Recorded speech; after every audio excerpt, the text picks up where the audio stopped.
주님의 말씀은 사무엘상 7장 15절 말씀,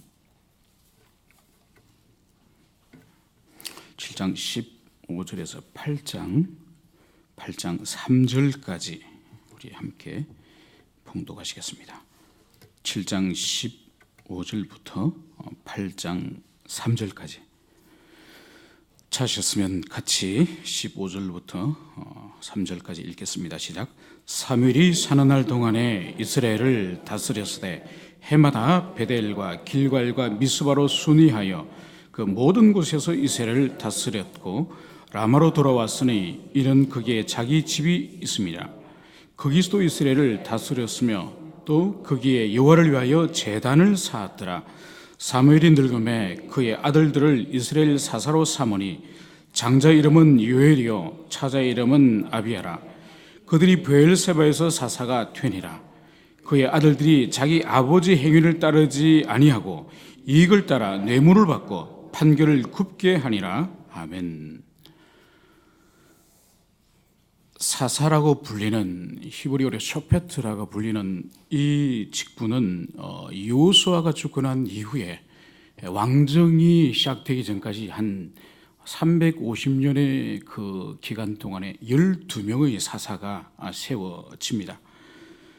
이 사사를 그 번역본에 다른 번역본에 보면은 판관, 재판관 이렇게 번역을 하기도 합니다.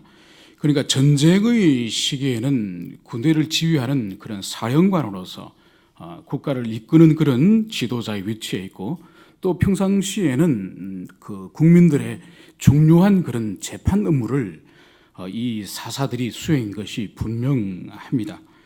그러나 더 엄밀히 말해서 재판의 그런 일이라기보다는 통치자가 더 적합한 번역일 수도 있습니다. 왜냐하면 오늘 저희들이 15절, 16절, 17절에서 각 절마다 사무엘이 이스라엘을 다스렸다고 3번씩이나 다스렸다는 단어를 사용하고 있습니다. 그런데 이 다스렸다는 이 단어가 바로 샤파트, 쇼페트, 그러니까 여기 나와 있는 사사의 동사형으로 나와 있는 것이죠. 그래서 이 사사는 오히려 통치자, 그 시기에는 아직 왕이 세워지기 이전이니까 단순한 재판의 기능뿐만 아니라 민족 전체, 나라 전체를 그 다스리는 통치자로서 사명을 감당했다고 볼 수가 있는 것입니다. 오늘 이 16절과 17절에서는 사무엘이 그가 사는 날 동안에 동족 이스라엘을 위해서 또 하나님을 위해서 어떤 수고와 헌신의 삶을 살았는지 그것을 잘 보여주고 있습니다. 그는 해마다 베델과 길갈과 그리고 미스바를 순회하며 그 모든 곳에서 이스라엘을 다스렸다. 성경은 이렇게 기록을 하고 있는 것이죠. 그러니까 그는 어느 중앙에 어느 처소에 앉아서 백성들을 다스린 것이 아니라 백성들이 살고 있는 현장 속으로 찾아가서 돌보는 그런 사역을 했음을 성경은 그것을 기록을 하고 있는 것입니다. 이것은 이스라엘의 참된 목자의 모습을 보여주고 있는 것이죠. 그러니까 어떤 이 시대도 다스림에 있어서도 어떤 그런 청계와 계층을 두고 백부장이나 천부장이나 이런 계층을 두고 있었으면은 그런 이러한 형식적 제도적인 그런 다스림이 아니라 바로 백성들이 살고 있는 현장 속으로 찾아가서 직접 재판하고 그들에게 직접 하나님의 말씀을 가르쳤음을 그것을 여기서 보여주고 있는 것이죠. 이것은 우리 주님께서도 참된 목자로서 영혼들을 살피신 모습의 그림자로서 보여주는 거죠. 우리 주님께서도 갈릴리로 그리고 베세다로 그리고 이방인들이 살고 있는 그라사 지방까지도 사마리아로 직접 영혼들을 찾아가셔서 만나셔서 그들을 목양하고 돌보시고 회복시키는 그러한 그림자로서 이 사무엘이 구약의 위대한 사사였고 위대한 선지자였음을 그것을 보여주고 있는 것이죠. 그런데 오늘 이 사무엘이 찾아간 곳에 대하여 지명을 그것을 오늘 기록을 하고 있습니다. 베델과 그리고 길갈과 미스바를 그가 찾아가서 다스렸다고 기록을 하고 있는 것이죠. 베델은 어떤 곳입니까? 그것은 일찍이 야곱이 주님을 만나고 그곳에 단을 쌓았던 이스라엘 민족에게 있어서는 베델은 성지와 같은 매우 중요한 상징적인 그런 땅인 것이죠. 그리고 길갈은 어떤 곳인가요? 그들이 바로 가나안 땅에 들어와서 이제 그들이 요단강을 건넌 이후에 그 길갈에서 무슨 일을 그들이 행합니까? 애굽의 모든 노예적인 삶에 대한 부끄러움의 수치를 할례를 통해서 그 수치를 씻고 그리고 그곳에서 유월절을 처음으로 지키는 그 일이 바로 이 길갈에서 있는 거죠. 그래서 그들의 과거의 부끄러운 수치를 떨쳐버리고 새 땅에 대한 삶의 결단을 이 길갈에서 그들이 하지 않았습니까? 그리고 미스바는 어떤 곳이었습니까? 그것은 바로 이스라엘 백성들이 블레셋의 그 공격으로부터 하나님의 그 전능하신 권능을 통해서 구원을 경험한 그 땅이 바로 이 미스바죠. 그래서 사무엘이 하나님의 권능과 구원의 은총과 이러한 하나님의 은혜를 민족들에게 각성시키고 영적 부흥을 위해서 특별히 이 제명을 오늘 기록하고 있음을 그것을 보여주고 있습니다. 이렇게 평생에 걸쳐서 해마다 그 지역을 순회하면서 그렇게 영혼들을 돌보고 민족을 다스렸던 이 사무엘에게 있어서 8장을 들어가면은 또 전혀 다른 사무엘의 인생과 이스라엘의 또 다른 국면을 8장에서는 기록을 하고 있습니다. 그것이 바로 뭔가요? 8장 1절에서는 두 가지의 중요한 사실을 기록을 하고 있습니다. 그것은 바로 사무엘이 늙었다는 것이요. 두 번째로는 이제 그의 아들들을 이스라엘 사사로 세웠다는 중요한 두 가지 사실을 오늘 말씀을 하고 있습니다. 물론 사무엘이 늙었으니 이제 열정적으로 그 많은 사명을 감당하기에 부족할 것입니다. 그럼에도 불구하고 오늘 이 1절에서는 이 사사의 직분이 바로 이 사무엘에 의해서 자신의 두 아들에게 이제 세워졌다는 그것을 성경은 말씀을 하고 있습니다. 여러분, 이스라엘 백성들 가운데 삼직 가운데에서 왕직과 제사장직은 혈통을 따라서 세습이 되는 겁니다. 그래서 다윗의 그 위, 다윗의 왕위는 다윗의 후손들에 의해서 계속적으로 왕직이 세워지고, 그리고 하나님께 제사를 드린 중보직인 이 제사장직은 아론의 혈통을 따라서 후손들에게 계속 세워지는 것입니다. 그러나 선지자직은 결코 그런 것이 아니죠. 이 사사직도 마찬가지입니다. 아버지가 아들에게 물려줄 수 있는 직분이 아니에요. 하나님께서 보시고 가장 합당한 자를 주님이 세우는 그런 직분인 거죠.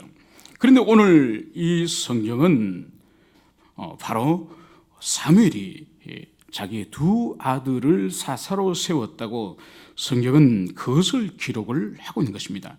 이것은 명백한 사무엘의 이거는 잘못된 오류인 거죠. 그의 허물인 것이죠. 그의 연약함인 거죠. 그가 이스라엘 사사들 가운데 가장 위대하고 가장 경건한 사사였음은 분명하지만은 그러나 그 인간적인 연약함을 성경은 놓치지 않는 겁니다. 여러분, 성경은 위인전개가 아닙니다. 자서전이 아닙니다. 여러분, 위인전개를 보세요. 그 사람의 오류를 기록하고 있습니까? 하나도 기록하지 않는 거죠. 어떤 평전이나 위인전기를 보면은 그 사람의 모두 공로와 잘한 것을 일색으로 하여서 그렇게 기록을 하고 있지만은 성경 가운데서는 어떤 사람도 허물이 없는 사람이 없습니다. 그래서 로마서에서 의인은 없나니 하나도 없다고 그 말씀을 하는 그것이 바로 이 사무엘에게도 예외가 아닌 것이죠.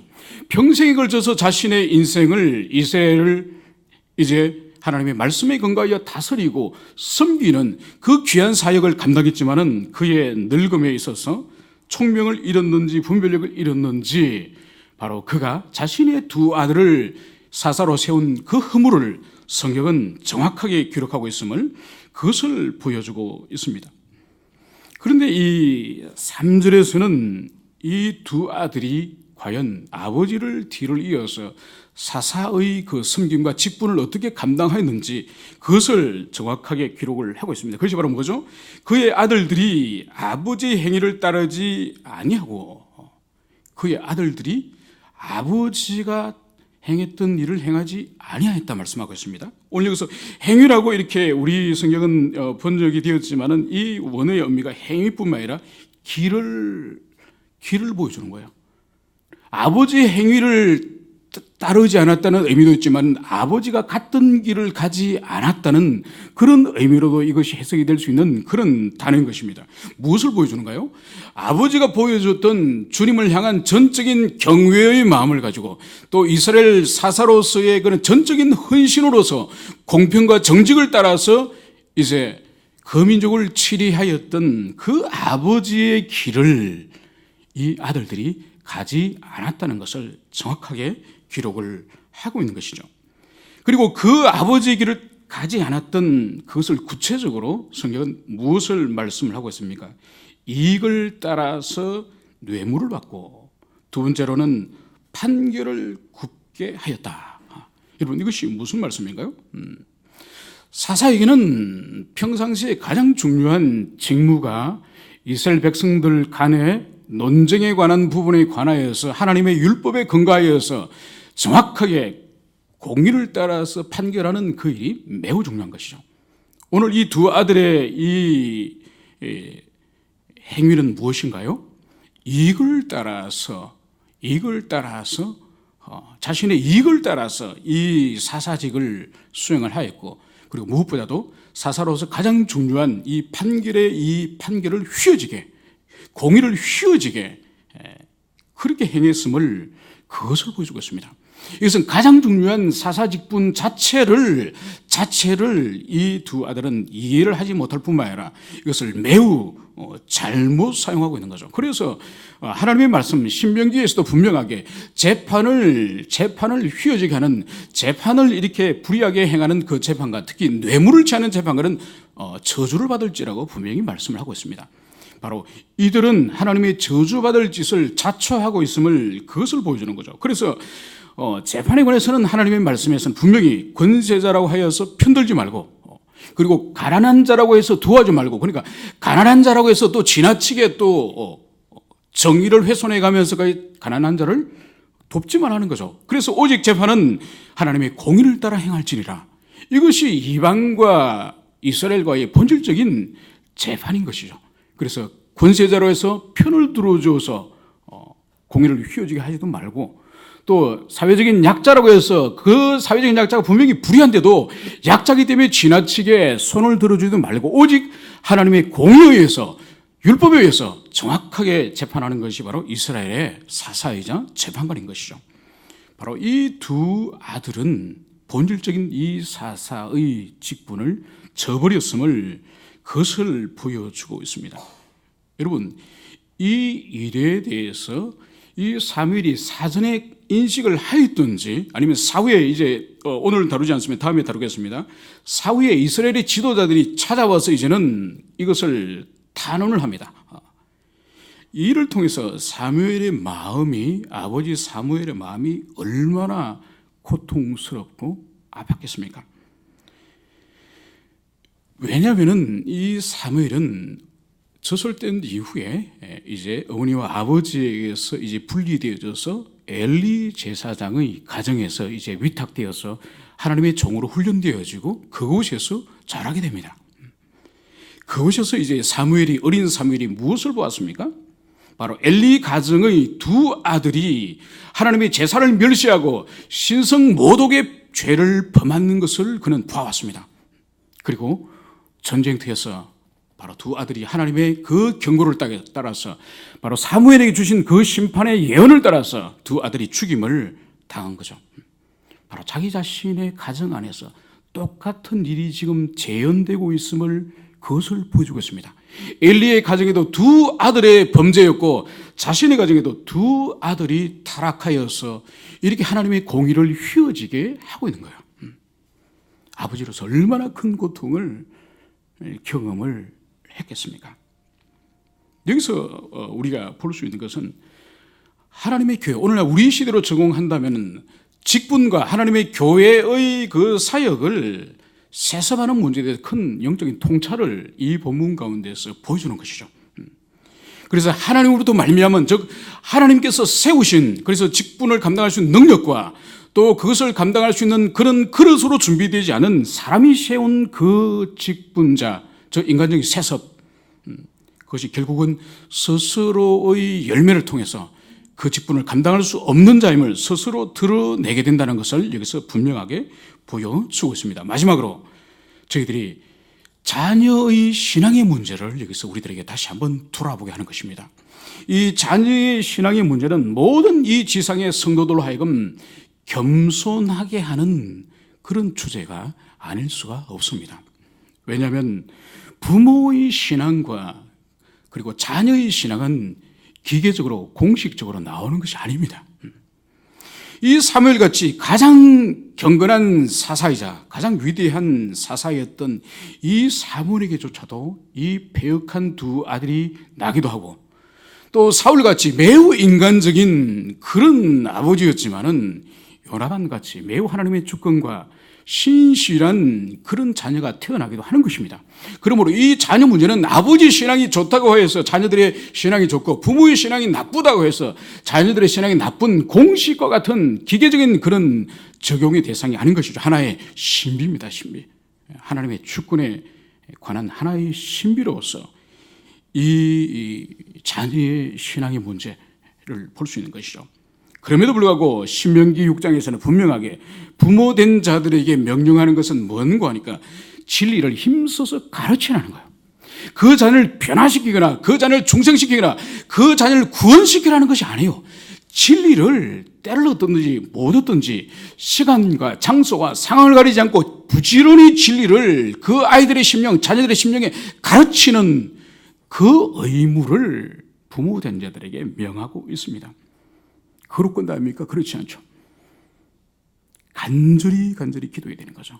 왜냐하면 그 지식을 통하여서 가르치고 말씀으로 섬겼던 그 지식을 통하여서 우리들의 자녀들이 하나님을 개인적으로 인격적으로 만나서 아버지, 어머니 하나님이 아니라 자기 하나님을 만나는 그것은 단순한 지식을 가르치는 것으로 끝나지 않습니다. 그러니 말 하나님의 역사가 있어야 되기 때문인 것입니다. 그래서 무엇보다도 우리들의 자녀가 참으로 하나님과 개인적이고 인격적인 관계 속에서 삶이 시작될 수 있도록, 그래서 그 어린 생명들이 다른 것에 의해서 인생이 다루어지는 것이 아니라 하나님의 말씀에 의해서 인생이 다루어지는, 그래서 하나님과 동행한다는 의미가 무언지를 그 아이가 체득할 수 있도록 그것을 주님 앞에 우리가 단언을 해야 되는 것이죠. 그래서 우리가 죽는 날까지 자녀들의 이 문제는 주님 앞에 우리에게 겸손케 하는 그런 기도 제목인 것이죠.